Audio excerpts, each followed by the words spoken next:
Welcome to Inside India. I'm JP Yong, and here are your headlines. India's Nifty 50 is looking to start the day higher, following broad gains in Asia this Friday morning. And also after the S&P 500 and the Dow Jones notched new record highs. India is still looking, though, for a tariff reprieve as Prime Minister Narendra Modi held what he called a warm and engaging phone call with President Donald Trump yesterday. And gold is sitting near one-month highs while silver hits a new record after the Fed's hawkish cut pushes the dollar to a two-month low.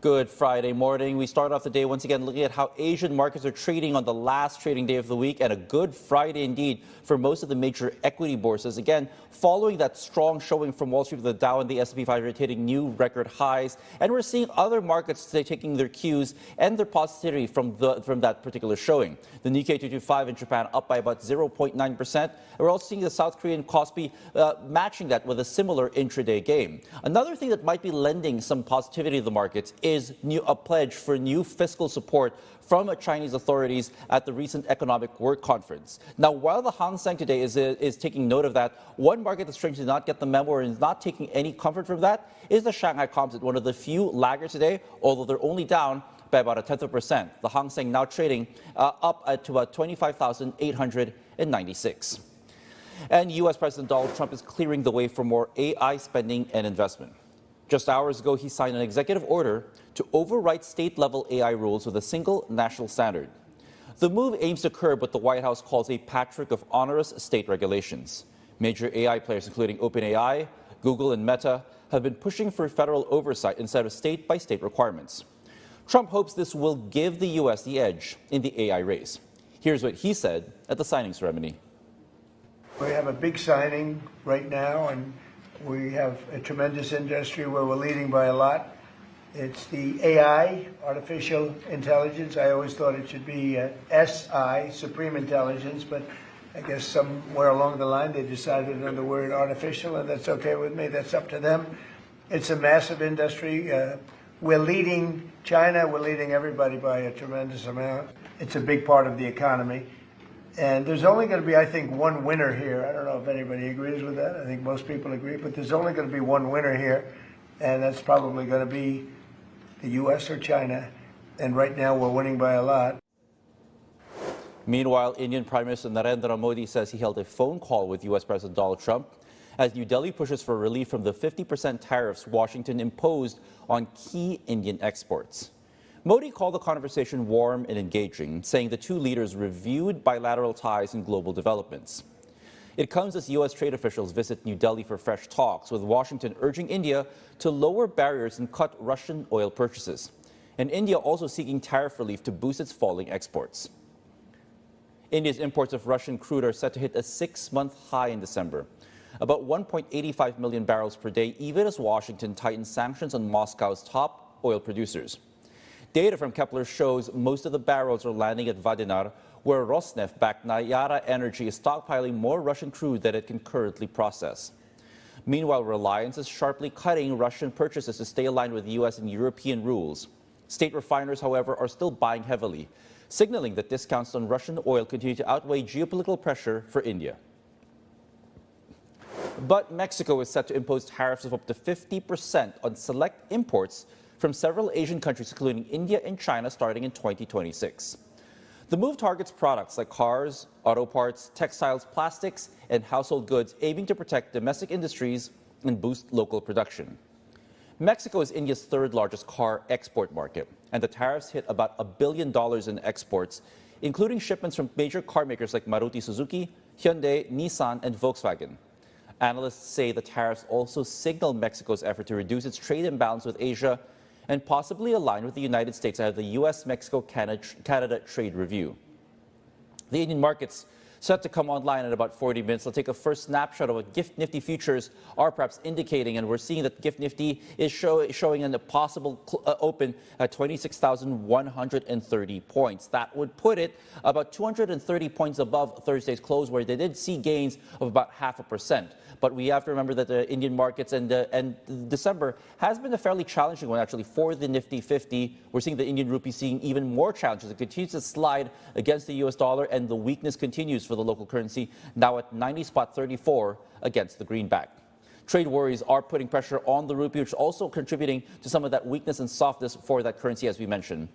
Equity mutual fund inflows in India, meanwhile, snapped a 3-month slowdown in November, jumping 21% month-on-month to about $3.5 billion. The rebound comes as strong earnings, solid economic growth, and soft inflation pushed blue-chip stocks to new record highs. Systematic investment plans, or SIP contributions, stayed near all-time highs at around $3.3 billion, continuing a trend of steady retail inflows that has offset nearly $18 billion in foreign outflows so far this year. Large cap, mid cap, and small cap funds all saw strong inflows, signaling broad investor confidence as markets recover after about 14 months.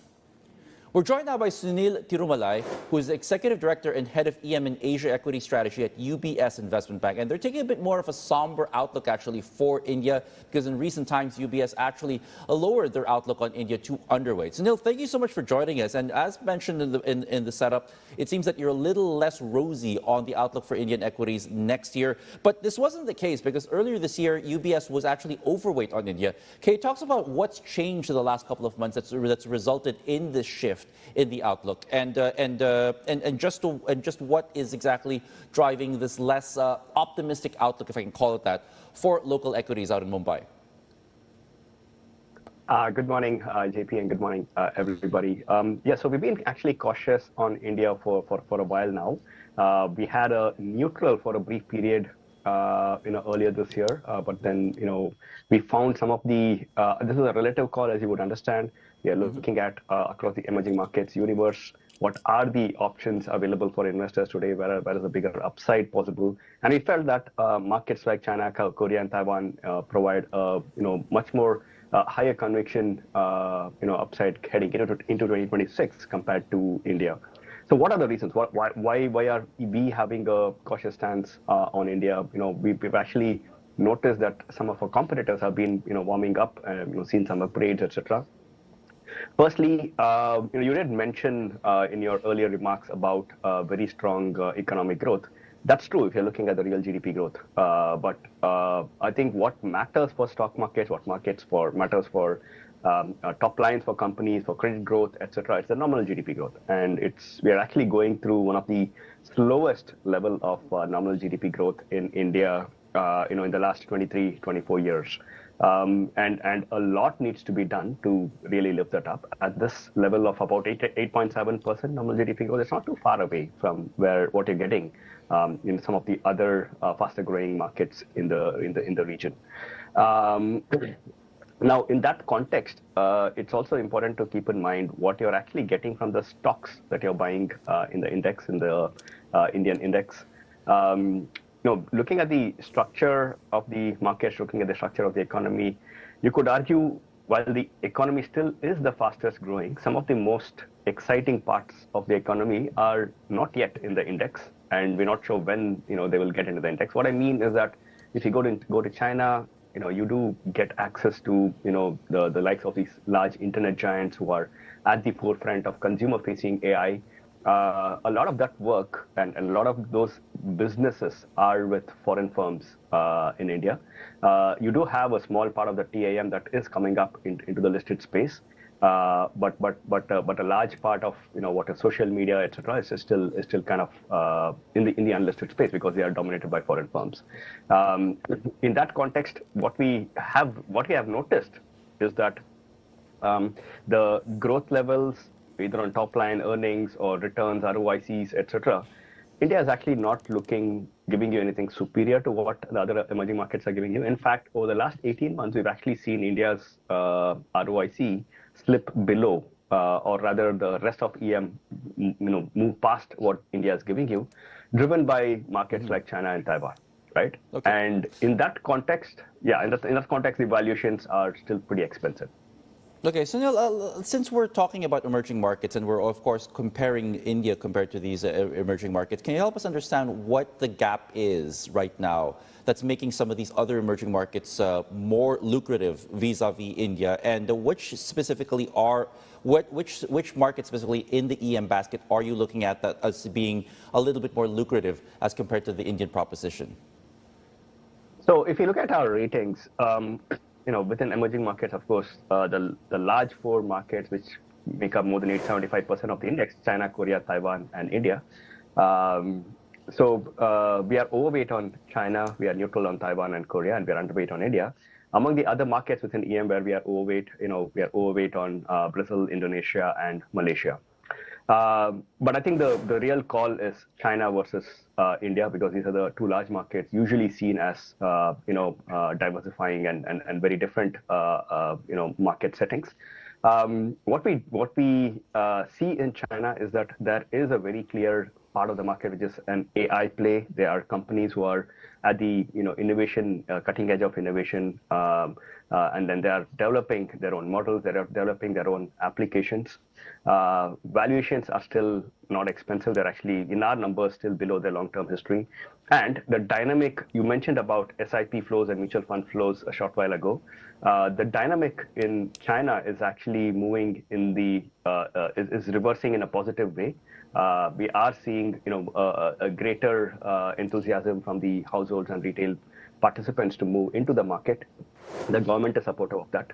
On the other hand, what you see in India is that the SIP flows, they did go up for the month of November, but they've struggled to go up beyond that $3.5 billion mark that's been there for the last 2 years or so. And as you pointed out, there are times when it actually falls down as well. And combine this with the fact that you are seeing record amount of IPOs and capital raise activity by corporates. That's a leakage of this capital that pressure was not there earlier. So I think there is a serious lack of clear AI beneficiaries and AI direct plays. It still is a fairly expensive market, and you're not really getting growth which is superior. So if I actually look at rest of emerging markets, you're getting, in our numbers, FY 2026, about 18%, 19% earnings growth, and about 15% in 2027. India is it's exactly the same. It's on consensus. It's not very different. Yeah. So if am I correct in understanding that the AI is still going to be one of the major market determinants, if not the major determinant of market movements next year, and is one of the reasons why India might actually be missed out, because there are less obvious plays within the Indian market as compared to, say, China or Taiwan, for instance?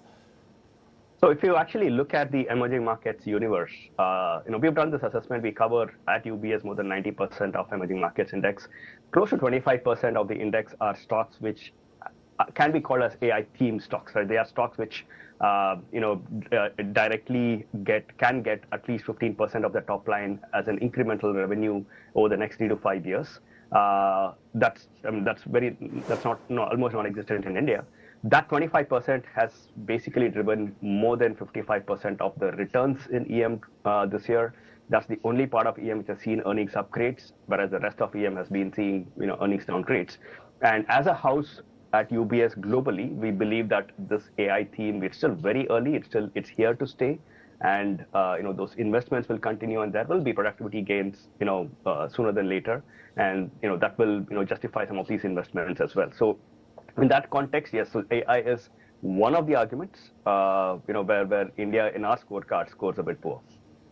Okay, let's talk about perhaps a more endogenous driver here, or determinant of where that's important to when you look at markets, and that's earnings. Now, we did speak to some of the folks at Kotak the other day, where they said that they're seeing better than expected earnings momentum out in India. Do you share the same optimism with regards to earnings from some of the Indian corporates, and how does that play into the outlook, your case for your 2026 outlook with regards to Indian markets? Right. So I think India has seen, if I take a 1-year time frame, India has seen decent downgrades, one of the sharpest downgrades in the rest of emerging markets. When I see India in isolation, you could argue that the extent of downgrades have been coming down, but I would say if you're looking at it as an investor who has a mandate which is not just India, but has a regional or a global or an Asia mandate, the upgrades that you're seeing in other parts of emerging markets or in Asia is far, far higher, right? So, I mean, markets like Korea and Taiwan riding on the memory cycle, they've seen 60% plus upgrades for their next year EPS in just the last 3 to 4 months, right? And China is also, giving you surprises. There are, there's also a policy push which is helping to, improve, profitability and so on. So in that context, we don't think that this is more exciting than what you're getting elsewhere. But you are right. There has been a slowdown in the pace of downgrades that on earnings that's been happening in India.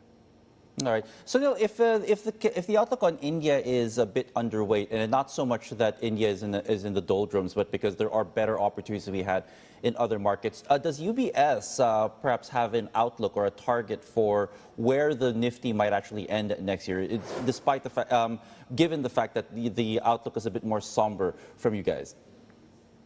Yes, so we don't have a hard published target. It's an underweight in a scenario where our MSCI emerging markets target is about 10% upside for end of 2026.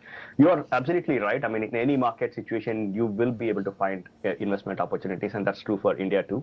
I think our preference would be, sectors which are still reasonable on valuations and have some kind of tailwinds coming up in terms of policy support or policy direction shift. So a couple of sectors do fit the bill, nicely in India for that. So banks sector, which is very large in the index, one of the few sectors which are still below their historical, average valuation levels, and seeing some turn in the way RBI is thinking about growth for banks, risk weights, and the kind of risk that they're able to take, and the kind of policy support that's coming in. I think banks is clearly something that you should be keeping an eye on. Other than that, I mean, consumption in particular staples, people always talk about staples companies in India having 50 times P multiple. It's always so high, but it's been at 50 times for more than a decade, whereas the rest of the market has actually caught up. So on a relative perspective, they have actually derated. And if some of the consumption spend and the cash handouts that the government is doing trickles down as some demand support for these businesses, then I think those are also in play. Just very quickly, Sunil, are you concerned about a possible market correction because of the issues people have raised with regards to very high and rich valuations, particularly in the tech space? And if a correction does happen, is that something that the emerging markets here in Asia have to be concerned about? Of course. So no market, I mean, equities in general globally are expensive today. There's no doubt.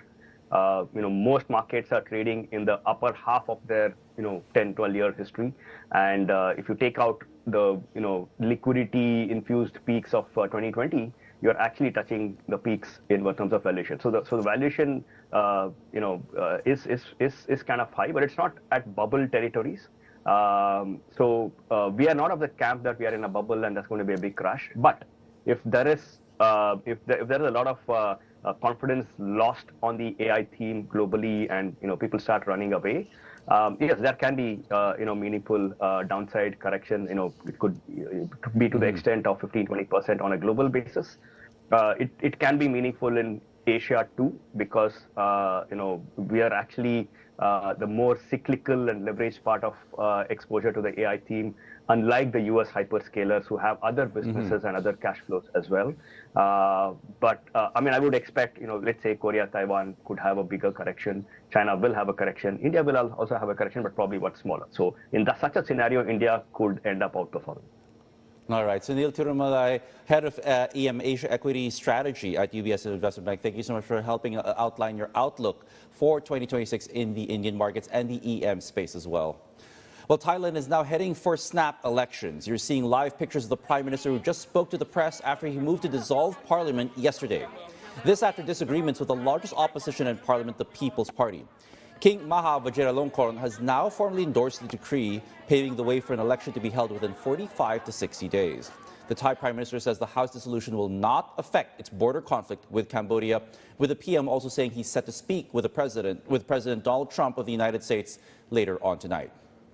And as we head into a break, let's take a look at quick look that is at commodities, with silver, as you mentioned a while ago, hitting record highs overnight, now coming back a little bit, while gold also sits at its highest levels in about a month after overnight weakness for the U.S. dollar. Inside India, we'll be right back.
Welcome back. Time magazine has named the architects of AI as its 2025 Person of the Year. The issue includes interviews with NVIDIA CEO Jensen Huang and major AI investors like SoftBank's Masayoshi Son. The magazine also explores AI's darker sides, including a wrongful death lawsuit against OpenAI after a 16-year-old's suicide. Editor-in-chief Sam Jacobs said no group had a greater impact this year, describing AI's creators as, quote, both wowing and worrying humanity. Meantime, the Trump administration continues its crackdown on immigration. The White House is now offering a new legal path, that is, to legal residency. It's a paid and tiered system with tax breaks linked, that is, to the amount spent. CNBC's travel and transport reporter Monica Petrelli joins us with more. So what is the latest on what they're calling this gold card, Monica? Yeah, it's actually called the Trump Gold Card, and applications opened this week. It's a visa that opens permanent residency status to those who provide a substantial benefit to the U.S. So what's that benefit? Well, here it's just clearly stated it is money. So after you apply, and it costs $15,000 to apply, you pay either a gift or contribution, both of those words used on the website, $1 million for individual cards or $2 million for businesses. Now, we also see that this rolled out here. We can see the website here. It's very slick. It doesn't look like a typical, has a very different look and feel than regular governmental visa websites. But we saw just yesterday, U.S. Commerce Secretary Howard Lutnick talking to CNBC, saying that beyond money, this visa will bring other benefits to the United States. Take a listen. You've got to be able to bring in the best and brightest to the country. You know, this concept where you just get online to come into the United States of America and you just come on in. I mean, the average green card holder in America makes 1/3 less than the average American. We should be bringing in the best and the brightest, and that's what Donald Trump is changing about our immigration system. Let's expedite the best and the brightest who are going to give $1 million to the United States to prove they're at the top of the list. Now, this new card differing from other golden visas, both in price. It's certainly not the world's most expensive, but it is more pricier, I should say, than those coming from Western Europe as well as the Caribbean. We also see that no money actually needs to be invested at all. You don't need to put it into real estate or into a company that generates jobs. Really, this is simply a one-time, non-refundable fee. And the visa expedited very quickly. You can get it in a matter of weeks. But two important notes here. If you are successful in obtaining this new card, you then are subject to worldwide taxation. This is an issue Americans living abroad know very well. That is, if you don't apply for the Trump Platinum card. That cost $5 million, and it's said to be on the website coming soon. Now, lastly, there are ongoing issues as to the legality and the longevity of this card because it is so closely tied to President Trump, both in name and likeness, as we saw his photo there on the card.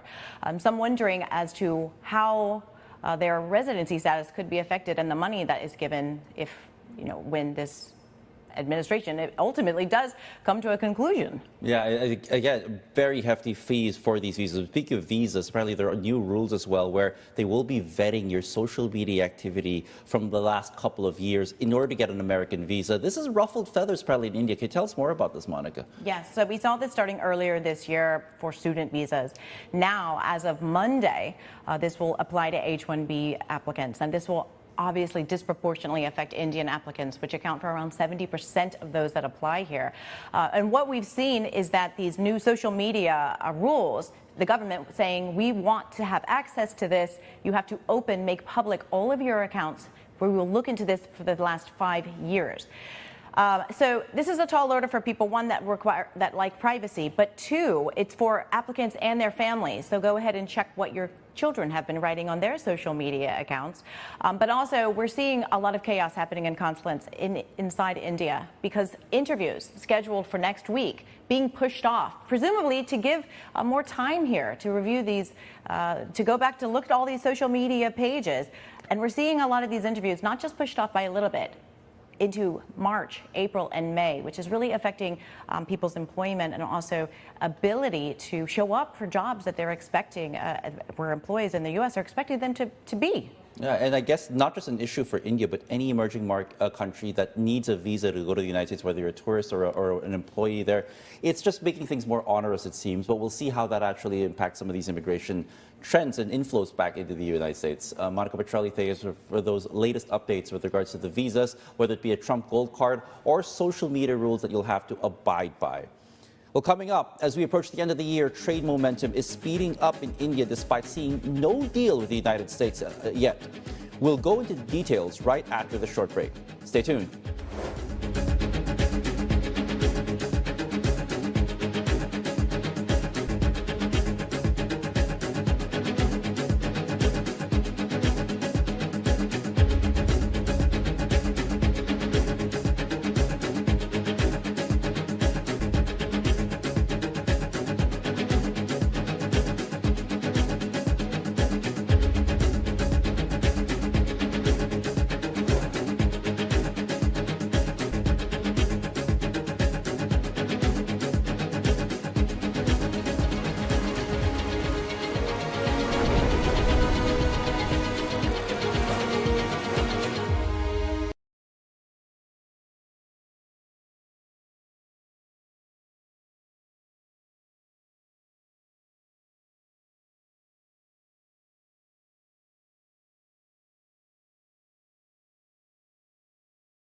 welcome back to Inside India. We are counting down to the market open out in India in the next 15 minutes, and a final look at what GIFT Nifty futures are foreshadowing. 26,127 is where the where Nifty futures are indicating the open today, about 100, just about 100 points above the close yesterday. So again, perhaps meager gains for the equity benchmark out in Mumbai.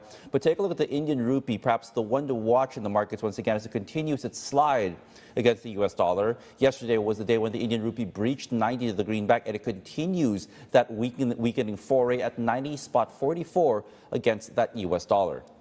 And part of the weakness in the Indian rupee is being attributed due to the delays in the US-India trade deal. Let's get the latest updates from CNBC TV 18's Parikshit Luthra. Parikshit, loads going on there. The phone call between Prime Minister Narendra Modi and US President Donald Trump, the US delegation also in New Delhi, but no trade deal yet. Tell us what's happening and what's the holdup, perhaps. Well, there is still no clarity on whether we will have an India-US trade agreement by the end of 2025. We've already missed the fall deadline that had been set by the two leaders, Prime Minister Modi and President Donald Trump. What we are given to understand that negotiations are now in final stages. In fact, Jamieson Greer, the USTR, has himself told the Senate Appropriations Committee that India has given them the best deal they have ever got. So clearly there is a recommendation from India. The work in terms of proposing a deal is done. Somewhere, President Trump has to now sign on the dotted line. And we've been told by sources that the deal has gone to President Trump's table at least 3 to 4 times in the last 1 year. But for some reason or the other, he's not signed it, or he did not find the deal to have too much ambition. What could be holding things back this time around? Well, it could be 2 or 3 factors. One, US insistence on trying to include agriculture and dairy. You heard how Donald Trump said that US could go ahead and put additional tariffs on Indian rice. Number 2, we have seen Jamieson Greer also telling the Senate committee that India has been a tough nut to crack, and they have been resisting imports of US agriculture, dairy products, and certain row crops as well. So the sense that we get is perhaps the US is trying to insert some more chapters, again, renewing its push for agriculture and dairy, maybe looking for some big ticket investments from India into the United States, and that could be holding up things and adding to the complications. While the hope is within the industry that the landing zone of average tariff will be 15%, we believe that the final agreement on the average tariff is yet to be concluded. Right, but it's all happening, it seems, all at once, a deluge of trade developments. We've seen an Italian delegation in India, and now reports of a trade deal with New Zealand soon, and also against the backdrop of Mexico imposing new tariffs. There's so much for us to try to make sense of right now, but what is the sense you're getting on the ground? Is it putting the U.S. on the back burner with regards to these other deals that are ramping up faster? You couldn't have put it better. Clearly, there is pressure in India to find more export markets as soon as possible. US was a big importer of Indian products, especially textiles, apparels, and garments. And therefore, we need to find alternative markets if this deal does not happen. So yes, the Italian delegation led by the Deputy Prime Minister and Foreign Minister of Italy was here. They have committed to increasing trade with India by 6 billion euros. We've also signed an agreement to boost and bolster the trade cooperation between the two countries, lower non-tariff barriers as well. But the broader focus is on renewing the push for the India-EU FTA. India's Commerce Secretary has said that he hopes that the India-EU FTA will be concluded by early next year. That is sometime in January. At the same time, the India-Oman FTA could get an approval from the Indian cabinet today itself, and it will be signed during the Prime Minister's visit to Oman around the 15th of December. Then let's talk about the New Zealand FTA. The New Zealand Trade Minister is going to be in India today, and we believe that a trade deal between India and New Zealand is also on the horizon and could be signed. Speaking about Israel, India is in final stages of negotiating a trade deal, not just with Israel, but Chile as well. So in the next few weeks and months, we could see numerous small and large trade deals being signed. Let's not also forget that we've signed a mobility agreement with Russia. to have skilled professionals moving from India to Russia. So that will be another important area of services exports going forward. So India will have a multi-pronged approach to safeguard its exports and make sure there is no impact on the GDP. And possibly even a Mexico-India trade negotiation in the works, given what Mexico has done and the signaling they've also issued with regards to why they impose their tariffs. So, Parikshit Luthra, thank you so much for joining us today and providing those very important updates and insights as to with regards to all of these trade developments surrounding India. We're now joined by Ajay Sahay, who's the Director General and CEO at the Federation of Indian Export Organizations, to provide even more context with regards to all of these numerous developments. Mr. Sahay, thanks so much for joining us. As we mentioned a while ago, there's so many deals that are getting perhaps getting fast-tracked left and right from New Zealand, from Italy to the EU. We did ask Parikshit Luthra a while ago whether or not this means that the U.S. deal perhaps might be put on the back burner as compared to the others. Do you think that is the case, that India perhaps is trying to move towards the deals that can be accomplished more quickly as compared to that of the U.S. one? That's the strategy, but we cannot wait indefinitely for US VTA to happen. And therefore, in the interest of both trade and investment, we are looking into partnership with other countries also. Probably the trade deal which are being negotiated are not only intended for increasing India's exports. We are also looking into investment flowing into the country because we want India to be used as a hub for global exports by multinational companies also. And that's why, since, as told by the earlier speaker also, we thought that the deal will be through by the fall of 2025. It is little delayed, but the reports are quite encouraging. We are hoping that to happen soon. In fact, at this point of time, we are also looking into at least the early harvest with the European Union, which are also a very good base for Indian export, both of the goods and services. And we are also looking into the multiple deal by many countries. These are not just intended and need to be linked with the US BTA. Probably this is the way to diversify and de-risk India's exports also. Okay. As mentioned by U.S. Trade Representative Jameson Gray, he did say that the deal or the improved deal forwarded by India is one of the best ever received by the United States. His words, not mine. So do you think that indeed by March of next year, as some have said, we might actually see this free trade agreement? Because there's been a lot of skepticism given how many times it's been pushed back, this particular deadline for this very important trade deal between the U.S. and India. As early as possible. Please bear in mind that probably India's export to the US are not reflecting the true picture because a lot of exporters are bearing the huge losses with a view to continue with their buyers, and they're hoping their deal to happen soon. There is a limit up to which they can absorb these losses, and therefore we expect the deal to happen very soon, maybe by the next month, maybe this month, and at least latest in this fiscal year. Because that's extremely important. US is a very important market for us. Of course, we are looking into diversifying, but it's a little medium to long-term process for that to happen. And this will not come at the cost of the US. Probably Indian economy is growing and we have to look into the alternative markets also. Okay. I'd like to go deeper into the U.S., some of the details of the U.S.-India trade deal. But first off, I want to ask you what kind of impact this has had now on some of the Indian exporters that you speak to. In terms of overall exports, what kind of impact has it had on India's value, export value over the last couple of months? And what are some of the things that, say, some of the vulnerable export sectors, such as the shrimpers, the jewelers, the textile manufacturers, what have they been telling you with regards to how it's impacted their business in the last couple of months? The very fact that India's exports, if you are looking into data for the month of October, overall declined by 10%, export to the US declined by 8%. Therefore, it is not something which is very much affecting export. Probably 50% of India's export is somewhat insulated, either under the exempt category or under the Section 232. In many of the sectors, particularly in apparel and footwear, the exporters are absorbing the losses, and that's why they're continuing with the export, because they are keen that for the next season also the order should flow to them. But of course, some of the exporters in all the labor-intensive sector in particular are taking a hit, and it's affecting them.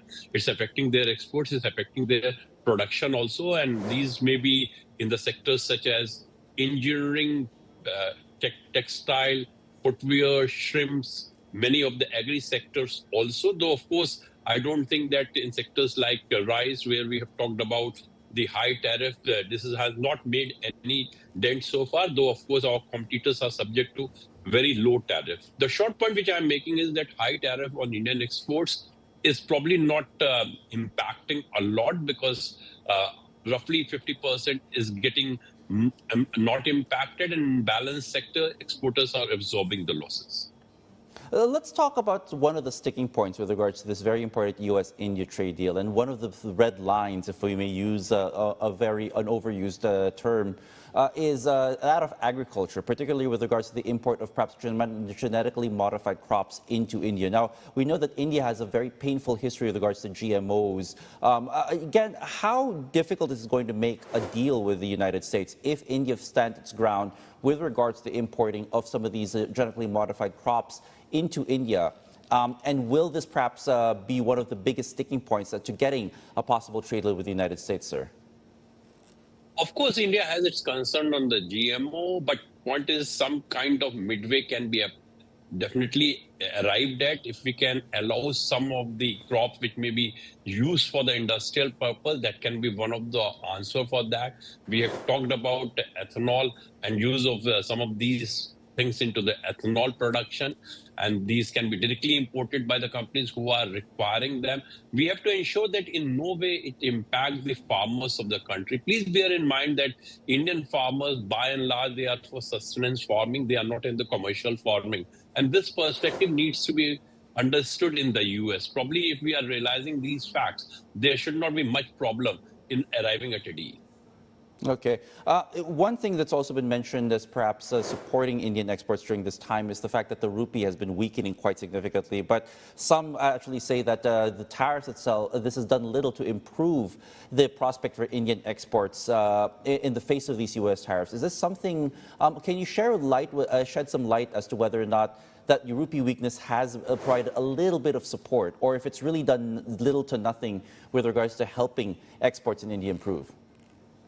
I personally feel that it's not so much of the rupee weakening, it's more of the dollar strengthening. Dollar is strengthening against most of the currencies in the world, though, of course, with a little mismatch in the dollar supply and the dollar demand, with pulling out the money from the stock market by the FPI, this has added additional pressure. But in the sector where we are continuing in our export to the US, and that too in the labor-intensive sector, the depreciation is definitely helping the exporter to absorb a part of the loss. But it's only a part of that. If I'm getting hit of around 25% of duty, the rupee depreciation of 2 to 3% is definitely helping, but it's a very, very minimal impact.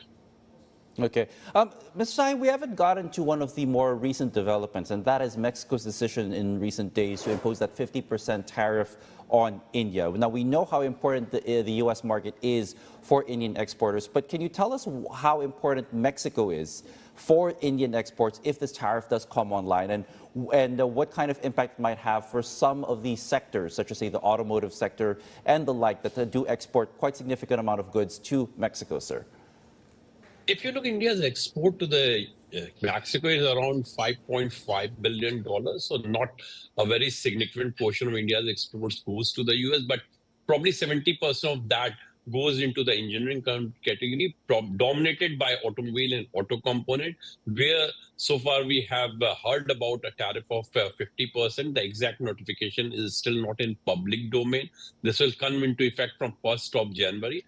But definitely it will have impact on India's exports, more so on the engineering sector, including the electrical and electronics, machinery, and also to some extent on the organic chemicals. We have to see whether this will also be extended to pharma. If that happens, pharma export may also be impacted. But we have to yet to see the notification. Once the notification comes, we have to evaluate how we stand in respect of those exports. But at the same time, probably India has also shown some inclination towards an FTA with Mexico. I'm also expecting that probably these developments may be positive in the sense that it may accentuate the process of the free trade agreement with the Mexico also.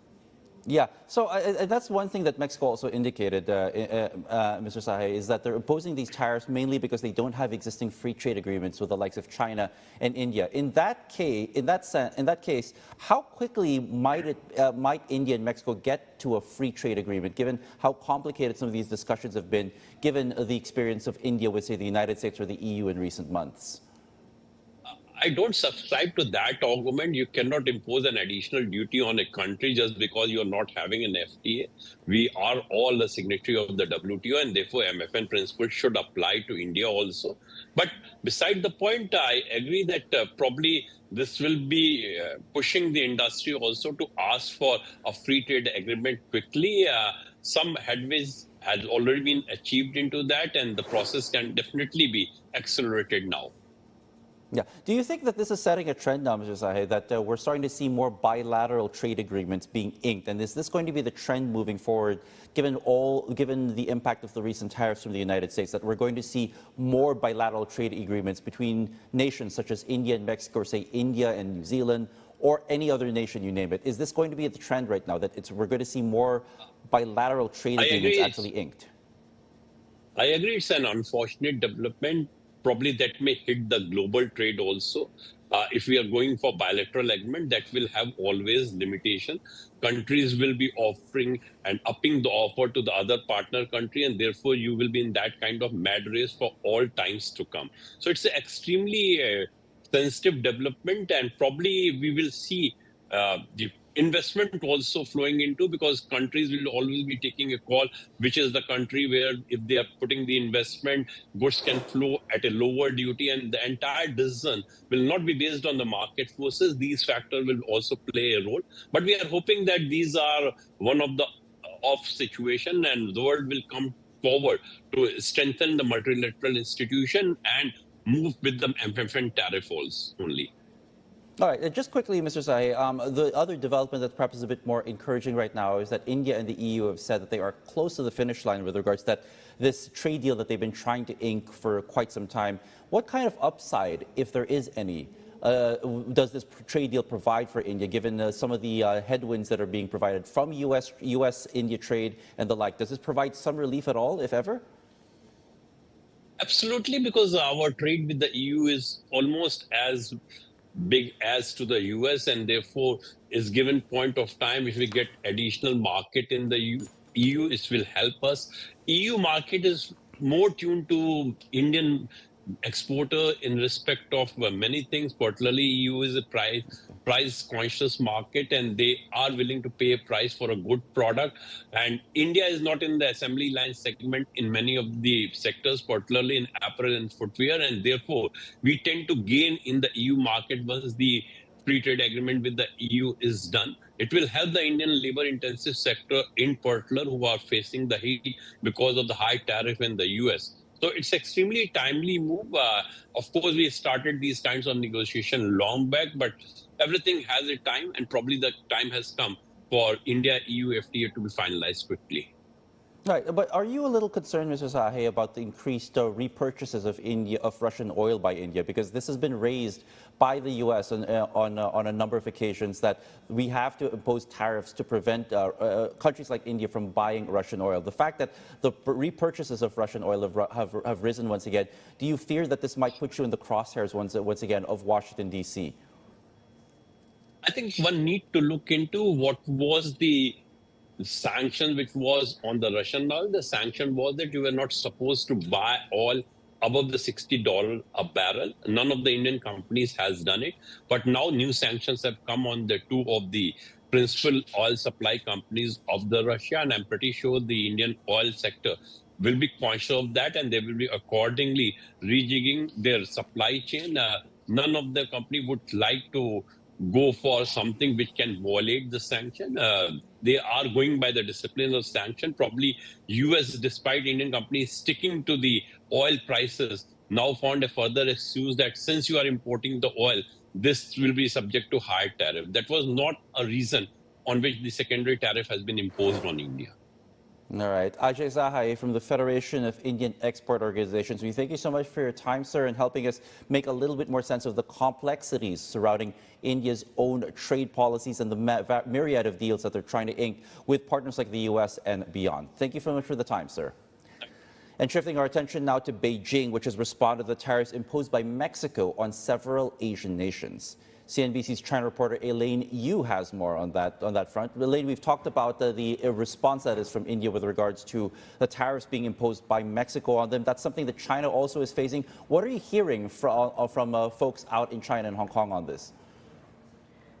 That's right, and India and China are on the same boat on this, and China's Commerce Ministry has come out criticizing the tariff hikes, saying that it opposes Mexico's tariff hikes and also urges Mexico to, quote, correct its wrong practices of unilateralism and protectionism at an early date. Now, these tariffs range from 5 to 50%, and most of these tariffs will come at about 35%. And Beijing has said these measures will substantially harm the interests of trading partners, including China. But it did note that the proposed rates have scaled back for certain auto parts and light industrial products, and also textile and garment. But Beijing also warned Mexico about its trade investigation into the country, which Beijing launched in September after the Mexican government announced these plans to hike tariffs on countries it doesn't have a trade agreement with.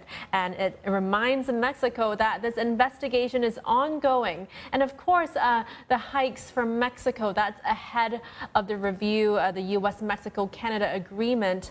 So the move is really widely seen as a move by Mexico to appease the U.S., to align more closely with the U.S., which is Mexico's largest trading partner. But China is Mexico's second largest source of imports. And the context here also is that the U.S. has accused Mexico of being used as a backdoor for Chinese goods to reach the U.S. So the IMF has recently warned that China's reliance on exports for growth will risk and fuel trade tensions. And now we see that with Mexico very clearly as well, JP.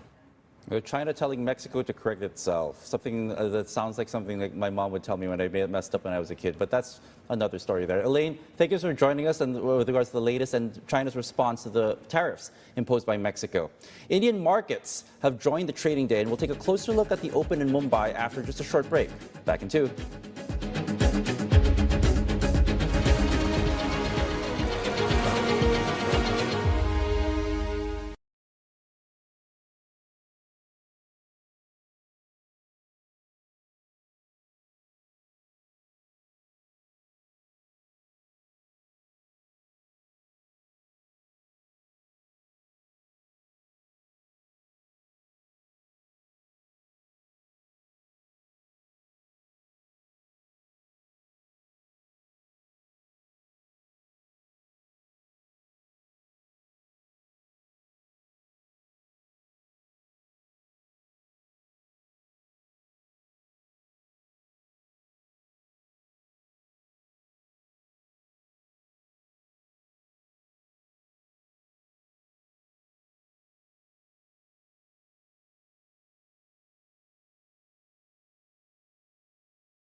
Indian markets did come online about 9 minutes ago, and don't look now, but the Nifty 50 has decided to test that 26,000 level in today's session. Meager gains for the Mumbai benchmark, but then up by about 4%. Again, trying to hold on to that 26,000 breach. It's currently a tad bit below that right now, but again, early days and perhaps some optimistic, encouraging signs that we might be in for a decent Friday for equity markets. And as the Nifty could test 26,000, we are seeing the Indian rupee continue its foray beyond 90 against the US dollar. Softness and weakness for the local currency continues right now as it now trades about 90.45 against the greenback. The rupee briefly weakened to fresh record lows this morning, as we mentioned a while ago. And again, there you have it, just about 0.25% softer against the greenback. A quick check on shares now of Indigo. The airline's CEO, Peter Elbers, is set to appear before India's aviation regulator today. This follows allegations from the country's aviation minister that Indigo did not hire pilots for the past 6 months to comply with new rules on pilot man hours. The airline is currently facing a 10% winter capacity cut after hundreds of flights were canceled. Authorities have said they may lift the restrictions if Indigo presents a clear plan to address the issue. Shares of Interglobe, though, the parent of Indigo, up by about 1%, though, in the first minutes of the trade this Friday. And after a sandal scandal, Prada is turning cultural backlash into collaboration, announcing a limited edition line of sandals inspired by India's traditional Kolhapuri chapals. The luxury brand will produce 2,000 pairs in Maharashtra and Karnataka, priced at around 800 euros each. The move follows criticism after Prada showcased designs resembling an age-old style of Indian footwear that's still popular. The sandals will go on sale globally on February 2026. And that's all the time we have today on Inside India, but do keep watching CNBC. Access Middle East is coming up next. Have a good Friday morning.